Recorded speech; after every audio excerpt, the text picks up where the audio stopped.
প্রিয় বন্ধুরা, আমি সঞ্জিত সরকার আর তোমরা দেখছো তোমাদের নিজেদের ইউটিউব চ্যানেল ইউথফুল স্টাডি।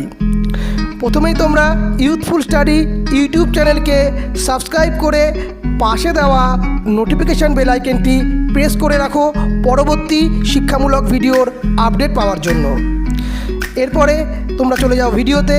ভিডিওটি ভালো লাগলে অবশ্যই ভিডিওটিকে তোমরা লাইক করবে, তোমরা শেয়ার করবে তোমাদের বন্ধুদের সঙ্গে হোয়াটসঅ্যাপ এবং ফেসবুকে, এবং অন্যদের জানাতে কিন্তু অবশ্যই সাহায্য করবে। এবং তোমরা তোমাদের প্রবলেম বা ভিডিওটি কেমন লাগলো সমস্ত কিছুই কিন্তু কমেন্ট করে জানাবে, যাতে তোমাদের কমেন্ট পেয়ে আমরা অনুপ্রেরণা পাই এবং তোমাদের কোনো প্রবলেম থাকলে তার সলিউশন করে দিতে পারি। তো চলো শুরু করা যাক আজকের ভিডিওটি। প্রিয় ছাত্রছাত্রীরা, আশা করি সকলে ভালো আছো। আমি দশম শ্রেণীর ছাত্রছাত্রীদের জন্য রসায়ন অংশের একটি অধ্যায় আজকে আলোচনা করব। সে অধ্যায়টির নাম তড়িৎ প্রবাহ ও রাসায়নিক বিক্রিয়া। তড়িৎ প্রবাহ ও রাসায়নিক বিক্রিয়া এই অধ্যায়ের উপর আমার আজকের আলোচনা। প্রথমে জানতে হবে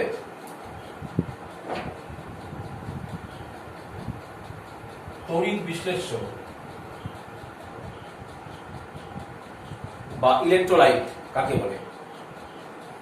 তড়িৎ বিশ্লেষ্য বা ইলেকট্রোলাইট। তড়িৎ বিশ্লেষ্য হচ্ছে এমন একটি পদার্থ যেগুলি গলিত বা দ্রবীভূত অবস্থায় আয়নে বিশ্লিষ্ট হয়। যেমন ধরো NaCl, CaCl2, NaOH, এগুলো সবই তড়িৎ বিশ্লেষ্য। বিভিন্ন অ্যাসিড HCl, H2SO4,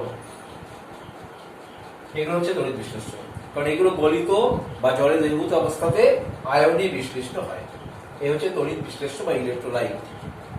স্বভাবতই যারা গলিত বা জলে দ্রবীভূত অবস্থায় আয়নে বিশ্লিষ্ট হয় না, তাহলে সেগুলো হবে তড়িৎ অবিশ্লেষ্য, নন ইলেকট্রোলাইট। কিরকম? চিনি জলীয় দ্রবণ, গ্লুকোজের জলীয় দ্রবণ, ইউরিয়া দ্রবণ, এগুলো হচ্ছে তড়িৎ অবিশ্লেষ্য। তাহলে তড়িৎ বিশ্লেষ্য আর তড়িৎ অবিশ্লেষ্যের মধ্যে তফাৎটা নিশ্চয়ই বুঝতে পেরেছ। এবারে জানতে হবে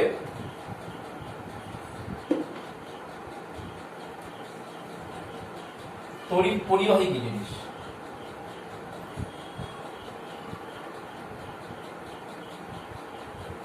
তড়িৎ পরিবাহী, ইলেকট্রিক্যাল কন্ডাক্টর। তড়িৎ প্রবাহী হচ্ছে কঠিন অবস্থায় তড়িৎ পরিবহন করে, কিন্তু আয়নে বিশ্লিষ্ট হয় না। তড়িৎ পরিবাহী কঠিন অবস্থাতে তড়িৎ পরিবহন করে, কিন্তু আয়নে বিশ্লিষ্ট হয় না। এইবার তাহলে তড়িৎ পরিবাহী আর তড়িৎ বিশ্লেষ্য, এদের মধ্যে মিল কোথায় আর অমিল কোথায়? উভয় তড়িৎ পরিবহন করে। তড়িৎ পরিবাহী কঠিন অবস্থায় তড়িৎ পরিবহন করে, তড়িৎ বিশ্লেষ্য গলিত বা জলে দ্রবীভূত অবস্থায় তড়িৎ পরিবহন করে। তড়িৎ পরিবাহী মুক্ত ইলেকট্রনের সাহায্যে তড়িৎ পরিবহন করে। তড়িৎ বিশ্লেষ্য উৎপন্ন আয়নের সাহায্যে তড়িৎ বিশ্লেষণ করে। তড়িৎ পরিবাহীতে যে তড়িৎ পরিবহন হয় সেটা একটা ভৌত পরিবর্তন, কিন্তু তড়িৎ বিশ্লেষণের মধ্যে যে তড়িৎ পরিবহন হয় সেটা রাসায়নিক পরিবর্তন।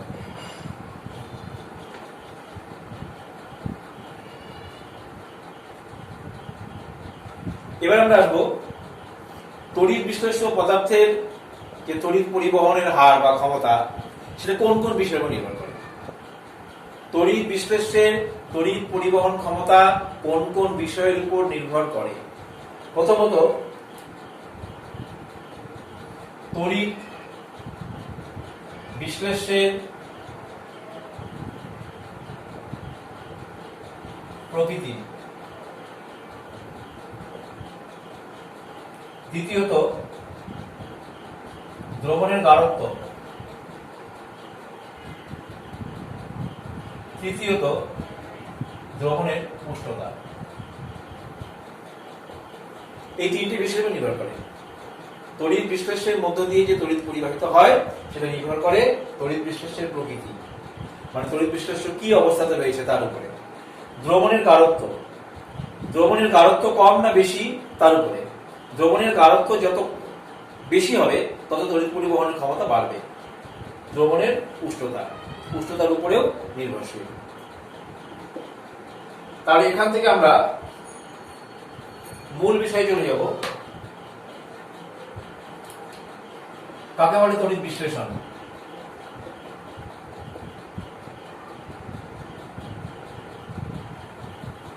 তড়িৎ বিশ্লেষণ বা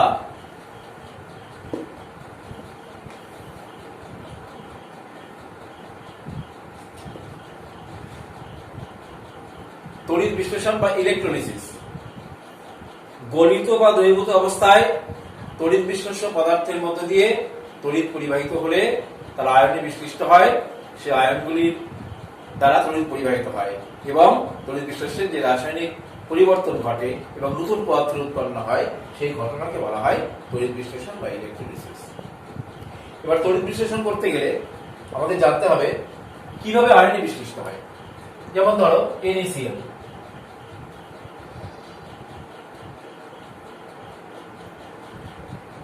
Na+ যোগ Cl-, CaCl2, Ca+2 যোগ 2Cl-, Al2SO4 2Al+3 যোগ 3SO4 2। এখানে খেয়াল করো, যেগুলো ধনাত্মক সেগুলো হচ্ছে ক্যাটায়ন, যেগুলো ঋণাত্মক সেগুলো অ্যানায়ন। তাহলে তড়িৎ বিশ্লেষ্য ক্যাটায়ন এবং অ্যানায়নে বিশ্লিষ্ট হয়। ক্যাটায়ন ও অ্যানায়নের সংখ্যা সমান হতেও পারে, নাও হতে পারে। যেমন এখানে আমরা দেখতে পাচ্ছি ক্যাটায়ন একটি, অ্যানায়ন একটি, কিন্তু CaCl2 এর ক্ষেত্রে ক্যাটায়ন একটি, অ্যানায়ন দুটি। Al2SO4 ক্ষেত্রে ক্যাটায়ন দুটি, অ্যানায়ন তিনটি। তাহলে কি দেখা গেল?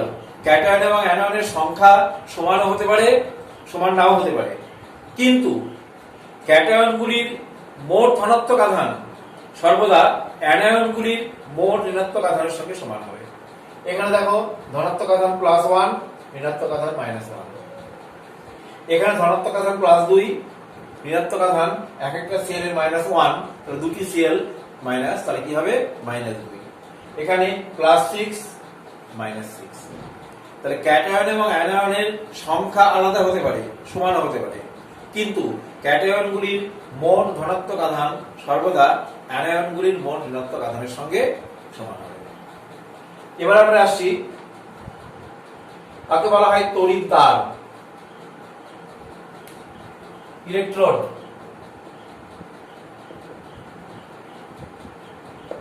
তড়িৎ তার, তড়িৎ বিশ্লেষ্য পদার্থের ভেতরে দুটি দণ্ড, ধাতব অথবা অধাতব দণ্ড আংশিক নিমজ্জিত থাকে। সেই দণ্ডগুলোকে বলা হয় তড়িৎ তার। তড়িৎ তার দুটি, একটি ক্যাথোড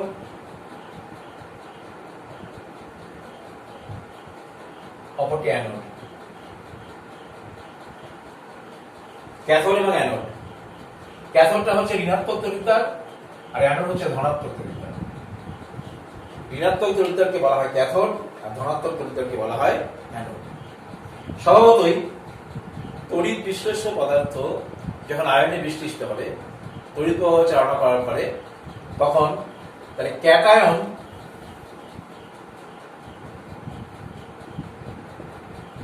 নিশ্চয়ই ক্যাথোডে গমন করবে। ক্যাটায়ন ধনাত্মক আধান, তাহলে ক্যাটায়ন কোন দিকে গমন করবে? ক্যাথোডের দিকে। অ্যানায়ন গমন করবে অ্যানোডের দিকে। অ্যানায়ন নিজে ঋণাত্মক আধান, তাহলে ধনাত্মক আধানের প্রতি আকৃষ্ট হবে, অর্থাৎ অ্যানায়নগুলি অ্যানোডে আকৃষ্ট হবে। তাহলে আমরা দেখতে পাচ্ছি যে তড়িৎ তার দুটি, একটি ক্যাথোড এবং অ্যানোড। ক্যাথোডের দিকে ধাবিত হয় ক্যাটায়ন আর অ্যানোডের দিকে ধাবিত হয় অ্যানায়ন। এইবার এই যে ক্যাটায়ন বা অ্যানায়ন, এরা তড়িৎ তারে গিয়ে কি করবে?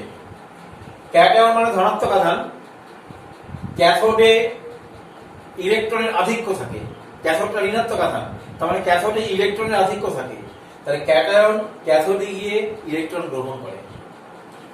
অ্যানায়ন হচ্ছে ঋণাত্মক আধান, স্বভাবতই অ্যানায়ন অ্যানোডে গিয়ে ইলেকট্রন পরিত্যাগ করবে। তাহলে ক্যাটায়ন ক্যাথোডে গিয়ে ইলেকট্রন গ্রহণ করবে আর অ্যানায়ন অ্যানোডে গিয়ে ইলেকট্রন বর্জন বা পরিত্যাগ করবে। যে পাত্রে তড়িৎ বিশ্লেষণ করা হয় তাকে বলা হয় ভোল্টামিটার।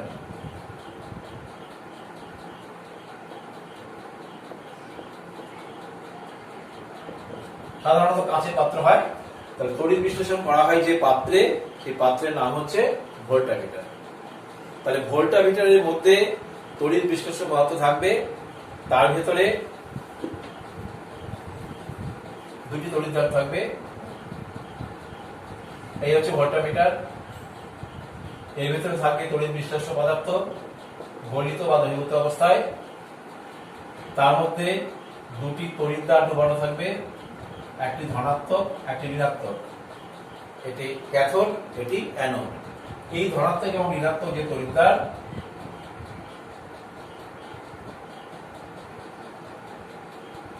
ব্যাটারির ধনাত্মক মেরুর সঙ্গে যুক্ত থাকবে অ্যানোড আর ঋণাত্মক মেরুর সঙ্গে যুক্ত থাকবে ক্যাথোড। তাহলে এখানে যে সমস্ত আয়ন উৎপন্ন হবে সেই আয়নগুলো বিপরীত তড়িৎদ্বারের দিকে আকৃষ্ট হবে। আমরা এবার দেখব কয়েকটি পদার্থের তড়িৎ বিশ্লেষণের ফলাফল কি হয়। যেমন প্রথমে আসি আমরা জল, H2O। বিশুদ্ধ জল তড়িৎ পরিবাহী নয়, এর মধ্যে সামান্য অ্যাসিড বা ক্ষার মিশ্রিত করলে সেটা উত্তম তড়িৎ বিশ্লেষ্য হয় এবং তড়িৎ পরিবহন করে। কিভাবে? H2O থেকে আমরা পাবো H+ আর OH-, হাইড্রোজেন আয়ন এবং হাইড্রক্সিল আয়ন। স্বভাবতই হাইড্রোজেন আয়ন তাহলে ক্যাথোডে আকৃষ্ট হবে, হাইড্রোজেন আয়ন ক্যাথোডে আকৃষ্ট হয়ে ইলেকট্রন গ্রহণ করে হবে নিস্তড়িত হাইড্রোজেন পরমাণু। সেই রকম দুটো হাইড্রোজেন পরমাণু মিলিত হয়ে তৈরি হবে হাইড্রোজেন গ্যাস বা হাইড্রোজেন অণু। তাহলে এটা আমরা পাচ্ছি ক্যাথোডে। তাহলে জলের তড়িৎ বিশ্লেষণ করলে ক্যাথোডে পাওয়া যায় হাইড্রোজেন গ্যাস। এবার অ্যানোডে কি হবে? অ্যানোডে ধাবিত হবে OH- আয়ন। তাহলে OH- আয়ন অ্যানোডে গিয়ে ইলেকট্রন বর্জন করে হবে নিস্তড়িত OH মূলক। এইরকম চারটা OH মূলক মিলে পাওয়া যাবে O2 + 2H2O। এটা অ্যানোডে করবে এই বিক্রিয়াটি। তাহলে ফলাফল কি দাঁড়ালো? জলের তড়িৎ বিশ্লেষণে ক্যাথোড থেকে উৎপন্ন হবে হাইড্রোজেন গ্যাস, অ্যানোড থেকে উৎপন্ন হবে নির্গত হবে অক্সিজেন গ্যাস। ঠিক আছে? এক্ষেত্রে তড়িৎদ্বার সাধারণত নেওয়া হয় প্লাটিনাম।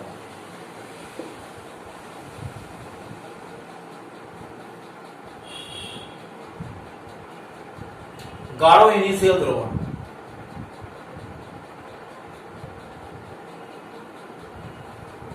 আচ্ছা, প্রথমে করি গলিত NaCl। গলিত NaCl থেকে Na+ আর Cl- আয়ন উৎপন্ন হবে।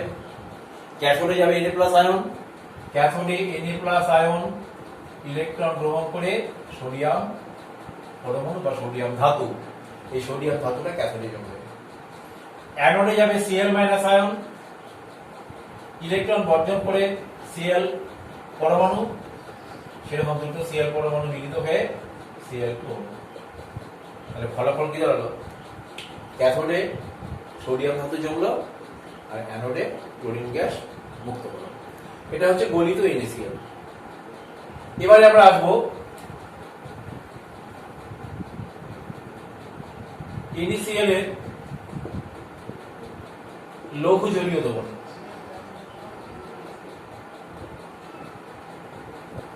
NaCl এর লঘু জলীয় দ্রবণ, সেক্ষেত্রে NaCl থেকে আগের মতোই Na+ এবং Cl- আয়ন উৎপন্ন হলো। যেহেতু লঘু জলীয় দ্রবণ, কাজে জলের কথাটা হিসাবের মধ্যে আসবে। জল থেকে উৎপন্ন হবে H+ আর OH- আয়ন। এবারে একটা সমস্যা আসছে। সমস্যাটা হচ্ছে ক্যাটায়ন Na+ এবং H+ দুটো উৎপন্ন হচ্ছে। তাহলে ক্যাথোডে কোনটা যাবে, Na+ যাবে না H+ যাবে? সেটা নির্ভর করবে কোন ক্যাটায়নের তড়িৎ ক্ষরণ প্রবণতা কম। তো হাইড্রোজেনের তড়িৎ ক্ষরণ প্রবণতা সোডিয়াম অপেক্ষা কম, তাহলে ক্যাথোডে যাবে হাইড্রোজেন। H+ ইলেকট্রন গ্রহণ করে H+H, H2, তাহলে ক্যাথোড থেকে মুক্ত হলো হাইড্রোজেন গ্যাস। এবার অ্যানোডে Cl- আর OH- আয়ন উভয় আয়নে ধাবিত হবে। এখানে দেখতে হবে কোন অ্যানায়নের তড়িৎ ক্ষরণ প্রবণতা কম। OH- আয়নের তড়িৎ ক্ষরণ প্রবণতা Cl- আয়ন অপেক্ষা কম, তাহলে অ্যানোডে OH- আয়ন ইলেকট্রন বর্জন করে OH, সেখানে 4টা OH মিলে O2 প্লাস 2H2। তাহলে আমরা কি দেখতে পাচ্ছি?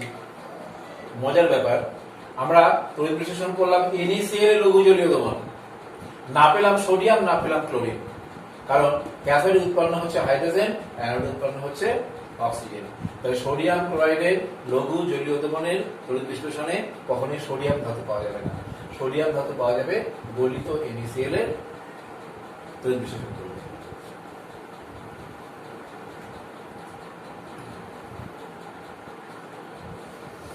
একই রকম ভাবে লঘু সালফিউরিক অ্যাসিড,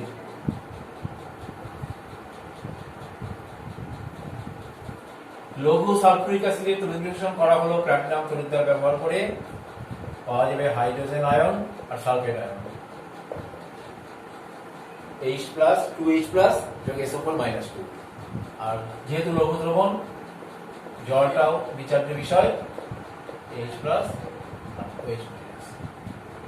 এখানে ক্যাটায়ন নিয়ে কোনো সমস্যা নাই, কারণ অ্যাসিড থেকে H+ আয়ন উৎপন্ন হয়েছে, জল থেকে H+ আয়ন উৎপন্ন হয়েছে। স্বভাবতই ক্যাথোডে H+ আয়ন ইলেকট্রন গ্রহণ করে হাইড্রোজেন পরমাণু, দুটো হাইড্রোজেন পরমাণু মিলে হাইড্রোজেন অণু বা গ্যাস, তাহলে ক্যাথোড থেকে হাইড্রোজেন গ্যাস নির্গত হবে। অ্যানোডে সালফেট আয়ন, হাইড্রক্সিল আয়ন উভয় আয়ন ধাবিত হলেও হাইড্রক্সিল আয়নের তড়িৎ ক্ষরণ প্রবণতা কম, আগেই বলেছি। তাহলে এই SO4-2 অ্যানোডে মুক্ত হতে পারবে না। OH- ইলেকট্রন বর্জন করে OH, সেখান থেকে O2 প্লাস 2H2, তাহলে অ্যানোড থেকে পাওয়া গেল অক্সিজেন। তাহলে আমরা দেখতে পাচ্ছি লঘু সালফিউরিক অ্যাসিডের তড়িৎ বিশ্লেষণ করলে ক্যাথোডে পাওয়া যায় হাইড্রোজেন এবং অ্যানোডে পাওয়া যায় অক্সিজেন। এবারে আমরা দেখব যে তড়িৎ তারের উপর কোনো প্রভাব আছে কিনা। তড়িৎ বিশ্লেষণে তড়িৎ তার পাল্টে দিলে তার ফলাফল পাল্টে যায় কিনা। যেমন কপার সালফেট দ্রবণ, আমরা প্রথমে করছি প্লাটিনাম তড়িৎ দ্বার।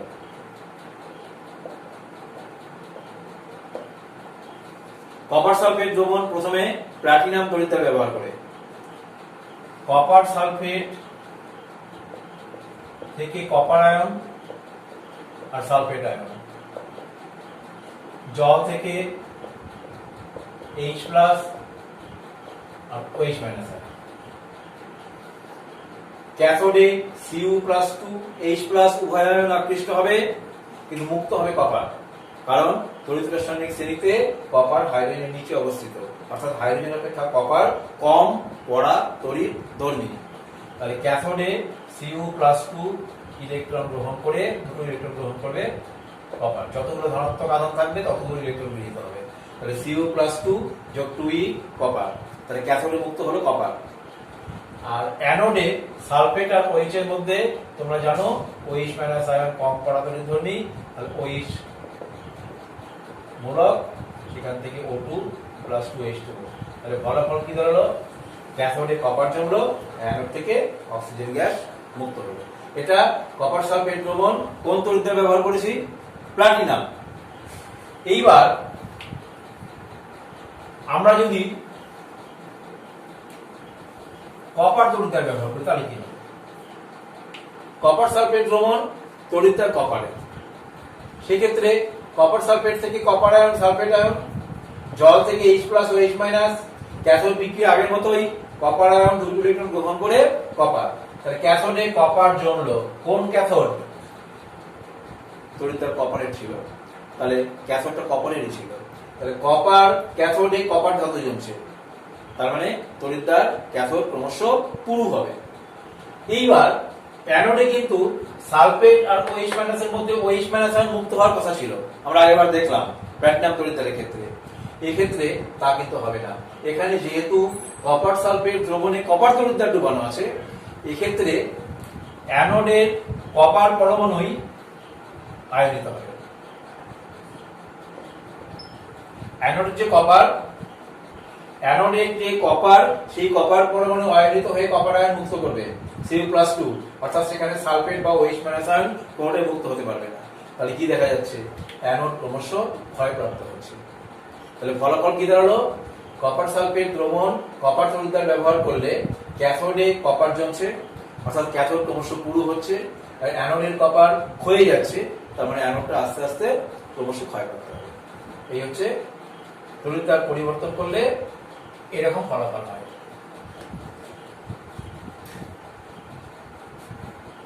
এবার আমরা আসছি কাকে বলে তড়িৎ লেপন।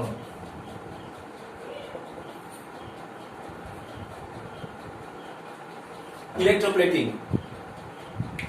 তড়িৎ লেপন হচ্ছে তড়িৎ বিশ্লেষণ পদ্ধতিতে একটা ধাতুর উপর আর একটা ধাতুর প্রলেপ দেওয়া।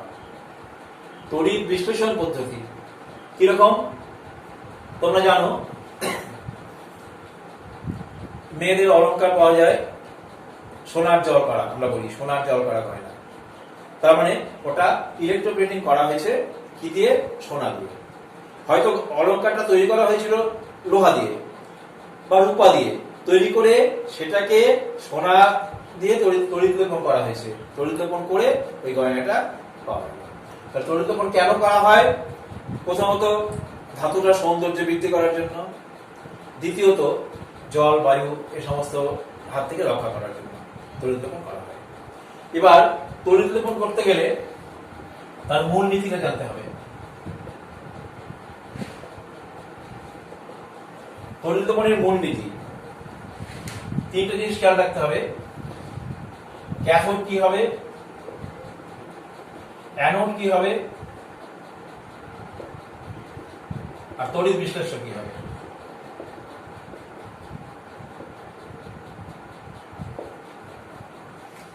তড়িৎ লেপন করতে গেলে ক্যাথোড, অ্যানোড, তড়িৎ বিশ্লেষ্য কি হবে, এই তিনটা জানতে হবে। ক্যাথোড হবে হচ্ছে যে ধাতু দিয়ে আমরা প্রলেপ দেবো সেই ধাতু, সেই ধাতুর দণ্ড বা পাত। অ্যানোড যার উপরে প্রলেপ দেব সেই ধাতু পাত বা দণ্ড। আর তড়িৎ বিশ্লেষ্য হচ্ছে অ্যানোড যে ধাতুর তৈরি হবে সেই ধাতুরই জলে দ্রাব্য লবণ। এটা হচ্ছে তড়িৎ বিশ্লেষ্য। আমি আবার রিপিট করছি, তড়িৎ লেপনের মূলনীতি হলো যে ধাতু দিয়ে প্রলেপ দেওয়া হবে সেই ধাতুটা হবে ক্যাথোড, যার উপরে প্রলেপ দেওয়া হবে সেটা হবে অ্যানোড। অ্যানোড যে ধাতু দিয়ে তৈরি হবে সেই ধাতুর জলে দ্রাব্য লবণ, সেটা হবে তড়িৎ বিশ্লেষ্য বা ইলেকট্রোলাইট। এবার আমরা কয়েকটা উদাহরণ দিই।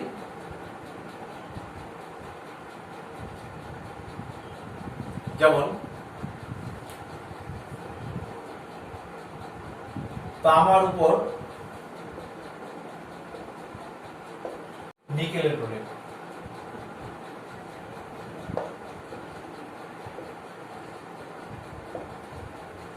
তামার উপরে নিকেলের প্রলেপ দিতে হবে।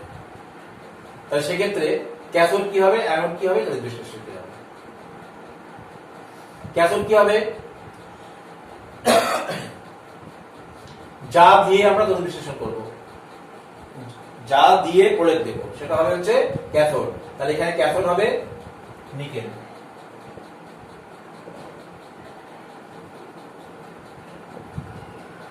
যার উপরে প্রলেপ দেওয়া হবে সেটা হচ্ছে তামা।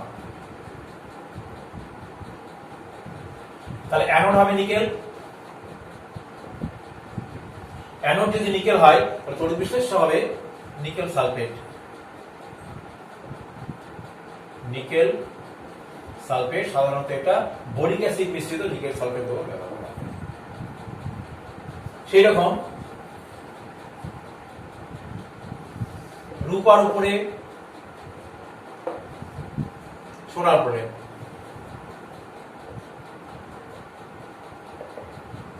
তাহলে ক্যাথোড হবে রূপা,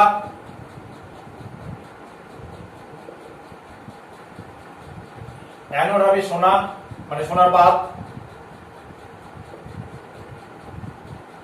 তড়িৎ বিশ্লেষ্য পটাশিয়াম অরোসায়ানাইড, পটাশিয়াম অরোসায়ানাইড দ্রবণ, এটা হবে হচ্ছে তড়িৎ বিশ্লেষ্য। তাহলে এইভাবে তোমরা যদি মূল নীতিটা জেনে থাকো, মানে মনে রাখো, তাহলে যে কোনো এই ধরনের প্রশ্নের উত্তর লেখার সময় এই তিনটা জিনিস খেয়াল রাখবে যে যার উপরে প্রয়োগ দেওয়া হবে সেটা হবে ক্যাথোড, যা দিয়ে প্রয়োগ দেওয়া হবে সেটা হবে অ্যানোড, অ্যানোড যে ধাতুর তৈরি সেই ধাতুরই জলে দ্রাব্য লবণ হচ্ছে তড়িৎ বিশ্লেষ্য। যেমন সোনার ক্ষেত্রে পটাশিয়াম অরোসায়ানাইড, রূপার ক্ষেত্রে পটাশিয়াম আর্জেন্টোসায়ানাইড, তামার ক্ষেত্রে কপার সালফেট দ্রবণ, টিনের ক্ষেত্রে স্টেনাস ক্লোরাইড দ্রবণ। এরকম কয়েকটা তড়িৎ বিশ্লেষ্য কথা মনে রাখতে হবে। তাকে বলে গ্যালভানাইজেশন, গ্যালভানাইজেশন বা দস্তা লেপন। নামটা শুনে বুঝতে পারছো, দস্তা লেপন। তাহলে এখানে সাধারণত লোহার উপরে দস্তার প্রলেপ দেওয়া হয়, মরিচা পড়ার হাত থেকে রক্ষা করার জন্য লোহার উপরে দস্তার প্রলেপ দেওয়া হয়, এটাকে বলা হয় দস্তা লেপন বা গ্যালভানাইজেশন। এবারে তড়িৎ বিশ্লেষণের ব্যবহারিক প্রয়োগ আমরা জানবো যে একটা, তার মধ্যে একটা হচ্ছে অ্যালুমিনিয়াম ধাতু নিষ্কাশন।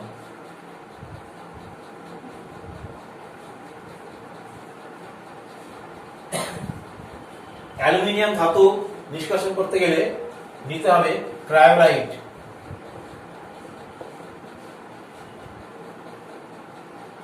সংকেত AlF3 3NF। ক্রায়োলাইট হচ্ছে 60%।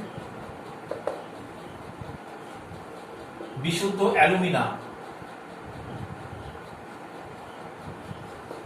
বিশুদ্ধ অ্যালুমিনা Al2O3 এটা 20%। ফ্লুওস্পার,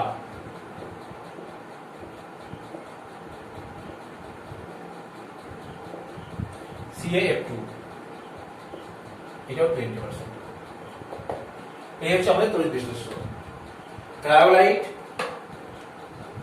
AlF3 এটা 60%, বিশুদ্ধ অ্যালুমিনা Al2O3 এটা 20%, আর ফ্লুওস্পার CaF2 এটা হচ্ছে 20%।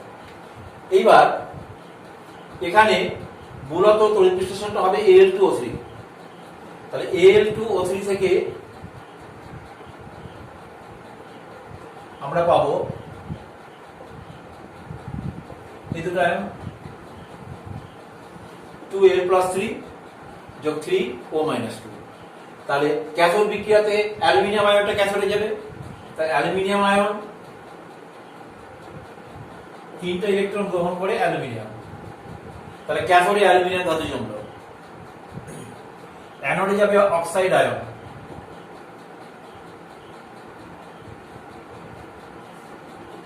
ইলেকট্রন বর্জন করে অক্সিজেন পরমাণু, তারপর দুটো অক্সিজেন পরমাণু মিলে অক্সিজেন গ্যাস। তাহলে আমরা ফলাফল কি পাচ্ছি? ক্যাথোড থেকে পাচ্ছি ক্যাথোডে জমছে অ্যালুমিনিয়াম ধাতু, অ্যানোডে উৎপন্ন হচ্ছে অক্সিজেন গ্যাস। এবারে প্রশ্ন হতে পারে বা আমাদের এটা মাথায় আসবে যে এখানে আমরা শুধুমাত্র Al2O3 কি বিয়োজিত করলাম অ্যালুমিনিয়াম পাওয়ার জন্য, তাহলে কেন ক্রায়োলাইট বা ফ্লুওস্পার নেওয়া হলো? এদের ভূমিকাটা কি? এদের ভূমিকা হচ্ছে বিশুদ্ধ অ্যালুমিনিয়াম গলনাঙ্ক খুব বেশি, এটা গলাতে অনেক বেশি তড়িৎ শক্তি খরচ হয়। ক্রায়োলাইট এর সঙ্গে যখন মেশানো থাকবে তখন গলনাঙ্কটা অনেকটা কমে যাবে। তাহলে ক্রায়োলাইটের কাজ হচ্ছে গলনাঙ্ক, অ্যালুমিনার গলনাঙ্ক হ্রাস করা, সেই জন্য ক্রায়োলাইটটা নেওয়া হয়। আর ফ্লুওস্পারটা হচ্ছে মিশ্রণের তরলতা বৃদ্ধি করে, মিশ্রণটার তরলতা বৃদ্ধি করার জন্য নেওয়া হয় ফ্লুওস্পার। এই হচ্ছে অ্যালুমিনিয়াম ধাতু নিষ্কাশনের মূলনীতি। এবার তড়িৎ বিশ্লেষণ পদ্ধতিতে কপার ধাতু বিশোধন করা যায়। কপার ধাতু বিশোধন তড়িৎ বিশ্লেষণ পদ্ধতিতে কপার ধাতু বিশোধন। কপার ধাতু বিশোধন করার সময় তড়িৎ বিশ্লেষ্য কপার সালফেট,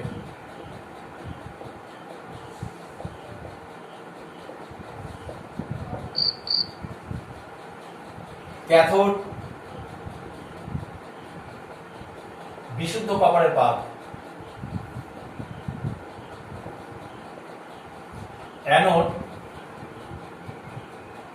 অবিশুদ্ধ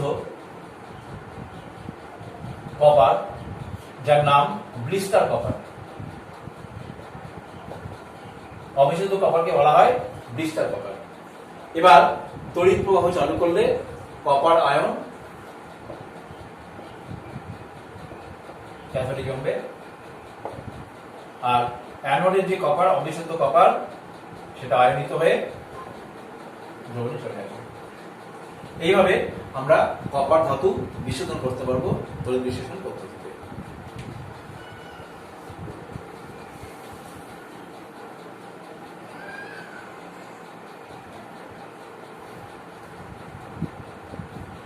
তড়িৎ বিশ্লেষণ করার সময় আমরা যে তড়িৎ প্রবাহ পাঠানো ব্যবহার করব, সেই তড়িৎ প্রবাহ হতে হবে ডিসি, কখনোই এসি নয়। এসি তড়িৎ প্রবাহ দিয়ে তড়িৎ বিশ্লেষণ করা যাবে না, সবসময় ব্যবহার করতে হবে ডিসি তড়িৎ প্রবাহ। কেন? কারণ এসি তড়িৎ প্রবাহ সময়ের সঙ্গে সঙ্গে পরিবর্তিত হয়।